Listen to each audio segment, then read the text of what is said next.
अमावस्या के दिन हमें क्या करना चाहिए और क्या भूल कर भी नहीं करना चाहिए। दोस्तों, अमावस्या हर महीने आती है, एक अमावस्या और एक पूर्णिमा आती है। तो अमावस्या पर कुछ विशेष कार्य हमें अवश्य करने होते हैं, जिससे कि हमारे जीवन में संपन्नता, खुशियां और माता लक्ष्मी की कृपा मिलती है। अमावस्या तिथि माँ लक्ष्मी से भी संबंध रखती है। आपने देखा होगा, कार्तिक अमावस्या पर हम माता लक्ष्मी, भगवान गणेश की प्रतिमा लेकर आते हैं, झाड़ू लेकर आते हैं। अमावस्या पर हम अपने घर की साफ सफाई करते हैं, जिससे कि माता लक्ष्मी प्रसन्न रहें। तो ऐसा नहीं है कि सिर्फ कार्तिक अमावस्या पर, महीने की हर अमावस्या पर आप माता लक्ष्मी की पूजा कर सकते हैं। पितरों की पूजा के लिए, पितरों के दान पुण्य श्राद्ध के लिए तो अमावस्या है ही, लेकिन साथ में माता लक्ष्मी की भी कृपा हमको मिलती है।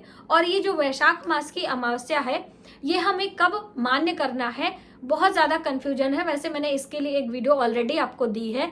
तो देखिए, 27 अप्रैल को अमावस्या तिथि हमको मिल रही है। हम बात करें कब से शुरू हो रही, कब होगी समाप्त, तो 27 अप्रैल को सुबह सवेरे भोर में 4:50 पर शुरू हो रही है और सूर्योदय के साथ पूरे दिन हमको अमावस्या मिल रही है। और रात्रि में, अर्धरात्रि जिसे मध्य रात्रि कहते हैं, 1 बजे तक अमावस्या मिल रही है। अगर हम वैसे बात करें तो 12 बजे के बाद दूसरी तिथियां डेट लग जाती है, तो आप इसे 28 अप्रैल भी कह सकते हैं कि 28 अप्रैल को 1 बजे समाप्त हो रही है। तो 27 अप्रैल दिन रविवार को अमावस्या हमको मिल रही है। तो जैसे कि मैं अक्सर बताती हूँ कि अमावस्या पर आप अपने घर की साफ सफाई कर सकते हैं। कोने कोने के जाले आदि, टूटी फूटे बर्तन, टूटी फूटी कबाड़, भंगार जिसे कहते हैं, आप उसे हटा सकते हैं। ठीक है, आप कोने कोने की साफ सफाई करते हुए घर में गोमूत्र का छिड़काव करें। देखिए, गोमूत्र का छिड़काव करने से हमारा वास्तु दोष दूर होता है। जैसे पहले के समय में घर में गोबर, गाय का गोबर जो होता है, उससे लिपाई करते थे। ठीक है, एक प्रकार से कहिए पोछा लगाते थे। इससे सकारात्मक, यानी कि जो कीटाणु विषाणु, उनका शमन होता था और सकारात्मक ऊर्जा का वास होता था। तो अभी शहरों में मार्बल है, टाइल्स है, तो गोबर हम कहाँ लेकर आएंगे और उसको फैलाएंगे और वो कहाँ सूखेगा। तो उससे बचने के लिए आप गाय के मूत्र का इस्तेमाल कर सकते हैं, यानी गोमूत्र जिसे कहा जाता है। अगर आपके घर के आसपास में गाय किसी ने पाल रखी है तो आप लेकर आए। 27 घंटे तक गोमूत्र बासी नहीं माना जाता है।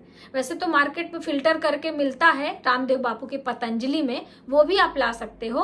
और दोस्तों, गोमूत्र स्नान वाले जल में डालकर यदि आप अपने बच्चे को स्नान कराते हैं, इससे राहु ग्रह बैलेंस होता है और बच्चा पढ़ाई लिखाई में आगे बढ़ता है। ये एक प्रकार का उपाय भी है। ठीक है, लेकिन जो ताजा गोमूत्र होता है थोड़ा स्मेल जरूर करता है, स्ट्रॉन्ग स्मेल होती है उसकी, लेकिन कोई नहीं, उपाय के दौरान आप 1-2 ड्रॉप उसके स्नान वाले जल में डाल सकते हैं। इसी तरह से अपने घर के कमरे के कोनों में या पूरे घर के चारों कोनों में आप छिड़क सकते हैं। इससे वास्तु दोष दूर होता है।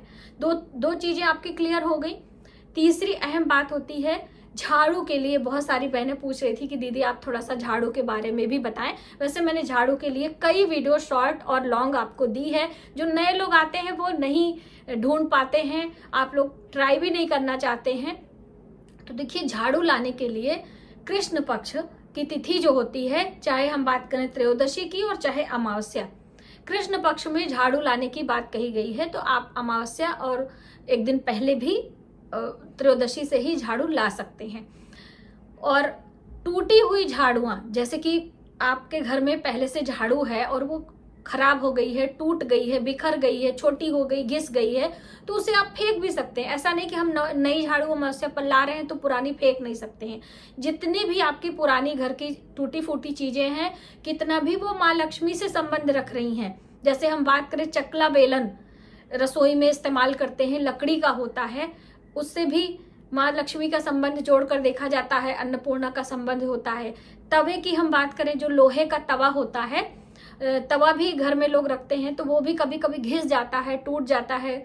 और भी चिमटा है या घर के पुराने बर्तन आदि, तो सब कहते हैं कि माता लक्ष्मी का संबंध है और इस दिन माँ लक्ष्मी की हम पूजा करते हैं दीदी, तो कैसे हम इसको फेंक सकते हैं।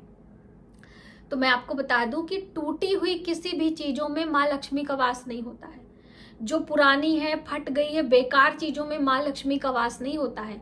माँ लक्ष्मी का वास भव्यता में होता है, सुंदरता में होता है, साफ सफाई में होता है, जहां पर सजावट होती है। इसीलिए तो दीपावली पर्व, कार्तिक अमावस्या पर हम अपने पूरे घर की सफाई झालर से, दीपों से, बंधनवार से, रंगोली से पूरे घर को सजाते हैं। तो ऐसा नहीं है कि आप सिर्फ दीपावली पर ही करेंगे, हर अमावस्या आप कर सकते हैं। एक रंगोली बनाकर अपने मुख्य द्वार पर दीप लगा सकते हैं, अपने पूजा मंदिर में दीप लगा सकते हैं, बंधनवार लगा सकते हैं। जैसे कई लोग पूछते हैं ना कि दीदी अपने बंधनवार जो है कब हटाने चाहिए मुख्य दरवाजे पर, तो यदि आम के पत्तों का बंधनवार है, सूख गया है, तो 1 हफ्ते के अंदर आप हटा सकते हैं। तिथियों में अमावस्या है, पूर्णिमा है, अष्टमी है, इन सब तिथियों पर आप लगा भी सकते हैं। ठीक है, तो इस तरह से आप अमावस्या तिथि पर अपने पूरे घर की खूब अच्छे से साफ सफाई करें और सजाएं और माँ लक्ष्मी की पूजा करें। और पितरों की पूजा घर में नहीं की जाती, फिर हम आपको रिपीट कर दे रहे हैं, पितरों के लिए श्राद्ध तर्पण बताया गया है, तो वो नदी के किनारे जलाशय में होता है। यदि आपके घर के पुरुष भाई कर सके तो करें, वरना परेशान ना हो। आप अपने घर में 1 थाली भोजन अमावस्या पर अवश्य निकालें।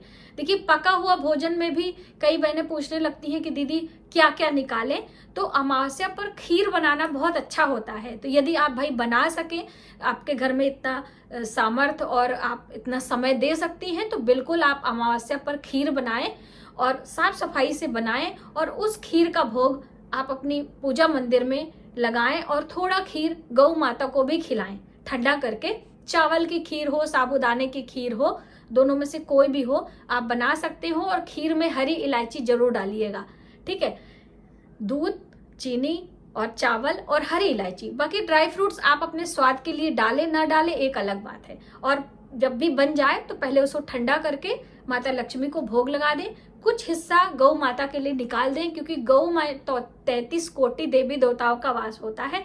तो यदि आसपास गौ माता मिल जा रही हैं तब आप निकालें, वरना अपने पूरे परिवार में बांटें, स्वयं खाएं और अपने बड़े बुजुर्गों को, बच्चों को, सबको देकर खाएं। ये एक प्रकार का उपाय है। जैसे कि धन लक्ष्मी के लिए शुक्रवार को, हर शुक्रवार को खीर बनाने की बात कही गई है, या फिर पूर्णिमा तिथि पर किसी मंदिर में खीर का दान करने की बात कही गई है। तो ये एक उपाय का मुझे याद आ गया, तो मैंने सोचा मैं आपके साथ शेयर करूं।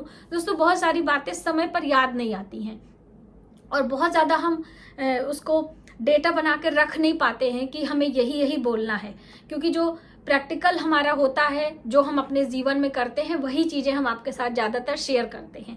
जिसका पॉजिटिव रिजल्ट हमें मिला हुआ होता है, उसी को हम आपको बताते हैं कि आप भी करें और आपको भी इसका अच्छा रिजल्ट मिलेगा। तो ये खीर मैं कई बार दान कर चुकी हूँ। वीडियो इसलिए नहीं बनाती हूँ कि देखिए कुछ चीज़ें पर्सनल भी होती हैं, हर चीज़ों की वीडियो नहीं बनाई जा सकती है। वो तो उसका रिजल्ट अच्छा आ जाता है तो मैं आपको बता देती हूँ खुशी खुशी, नहीं तो बहुत सारे ऐसे काम हैं जो कि हम अपने जीवन में करते हैं और उसका रिजल्ट अच्छा ही मिलता है। दोस्तों, जब भी हम कभी दान पुण्य या कोई सेवा भाव करते हैं तो कभी वो खाली नहीं जाता, आज नहीं कल वो आपको मिलता ही मिलता है। जैसे कई लोग पूछते हैं कि जब कर्म प्रधान है, जो जस करे सो तस फल चाखा, ऐसा कहावत भी है कि भाई हम जैसा काम करते हैं उसी के अनुसार हमें पुण्य मिलता है और सारी चीजें पहले से निहित है। जब हमारा जन्म हुआ तब से हमारे कर्म में, हमारे भाग्य में जो लिख गया है वही मिलेगा, तो फिर हम क्यों फालतू का पुण्य करें, फालतू को क्यों खिलाए पिलाएं? ऐसा नहीं है। देखिए, मौसम बदलाव आता है, आप सभी को पता है, गर्मी आती है, सर्दी आती है, बारिश यानी बरसात आती है, वो एक तय है। मौसम में बदलाव होना एक तय बात है, आप उसको बदल नहीं सकते हैं। लेकिन उस मौसम का प्रभाव अच्छा लेने के लिए, उस मौसम में हम अपने आप को सहज रखने के लिए मौसम से संबंधित चीजें यदि करते हैं तो हम फायदे में रहते हैं कि नहीं।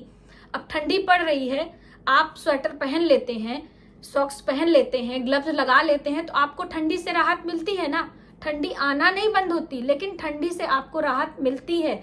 इसी प्रकार से गर्मी में यदि आप बाहर निकल रहे हैं धूप में, आपने छाता ले लिया, अपने आप को कवर कर लिया, ठंडा पानी ले लिया, कहीं पेड़ पौधे के छाए में बैठ गए, तो आपको राहत मिलती है ना। गर्मी आना तो बंद नहीं होता है। इसी प्रकार से हमारे भाग्य के फल भी होते हैं। यदि हमारे जीवन में लिखा है कि आप गिरेंगे और आपको चोट लगेगी, लेकिन अगर हमने पहले से उपाय किए हैं तो हम गिरेंगे जरूर और हमें चोट भी लगेगी, लेकिन वो थोड़ा ही होगा, हमारे जीवन पर उसका कोई बहुत बड़ा प्रभाव नहीं होगा। इसलिए हमें समय समय पर और कहें तो हर दिन कुछ ना कुछ दान पुण्य उपाय जरूर करने चाहिए। देखिए अभी ये उपाय के तौर पे आ गया है, लेकिन हम अपने पीछे जाएं, अपने बड़े बुजुर्गों को देखें, अपने दादा नानी को देखें तो उनके दिनचर्या में शामिल था भोजन करने से पहले पहला निवाला दान करना, मौसम में आए हुए फल फूल सब्जियों का दान करना, अपने पेड़ पौधे, नीम के पेड़, पीपल वृक्ष, बट वृक्ष में स्नान के बाद तुरंत जल देना, भगवान सूर्य को जल देना, परिक्रमा करना, ये सब उनके दिनचर्या में शामिल था।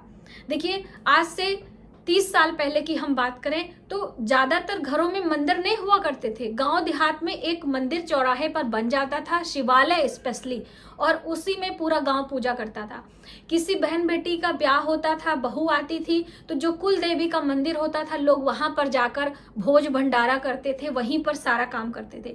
तो अभी धीरे धीरे चीजें पर्सनल होती जा रही हैं, सिमटती जा रही हैं, तो वो एक अलग बात है। इसीलिए इन सब चीजों को उपाय का नाम दे दिया गया है।